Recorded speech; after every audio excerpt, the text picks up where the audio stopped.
За тойргийн гадна биднэрт нэг А зэг байгаа юм байна. Тойрогт биднэрт 2 шүргэгч татсан юм байна. За B D шүргэгч. За дахиад энэ талд нь шүргэгч татсан юм байна. Энэ нь C E гэсэн шүргэгч татчихэ.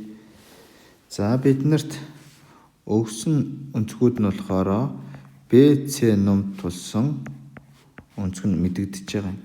5-ны 4 P.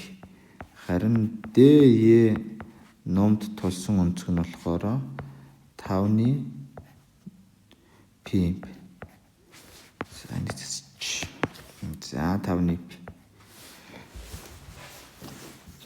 За биднэрт нэг ижил номд тулсан өнцгүүд хоорондоо тэнцүү байдаг гэсэн. За одоо тэгвэл хэдүүлээ энд нэг юм хөвч татчихъя. За энэ өнцгийн талаар ярив. За бидний олох гээд байгаа өнцөг болохоор А орой өнцгийг олгож байгаа гэсэн. За энэ өнцгийг бол. За тэгвэл бидний өнцөг B E C өнцөг маа 2-ны 1-ийг үрждэг нь B C номын өнцөг гэсэн. Буюу 5-ны 4 P-г орлуулчихаар энд 5-ны 2 P болно гэсэн. За харин өнцөг D B E-г бол.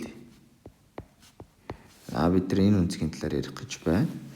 За энэ өнцөг гэдэг маань 2-ны 1-ийг үрждэг нь D E номын өнцөг болно гэсэн. За энэ орлуулчихаар нийтдээ 10-ны P өнцөг болно гэсэн. За бидний олох гээд байгаа А орой өнцөг дээр өнцөг D B E-г нэмсэн нь гурвуулжны 2 дотоод өнцөг 3 дахь гадаад өнцөгтэйгоо тэнцүү байна гэсэн. За тэгвэл энэ маань өнцөг B E C-тэй тэнцүү байна гэсэн.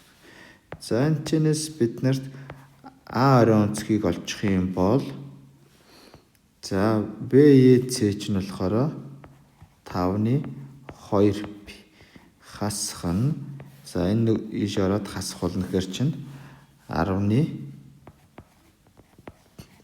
P болно гэсэн. Энэ тэнцүү ижил өөрөөгөө асчгаар 10-ны 3 P болно гэсэн. За энэ тэнцүү нийтдээ P-г 180-аар солио бодчих юм бол 54 градус буюу бидний хариулт А хариулт байх нэ.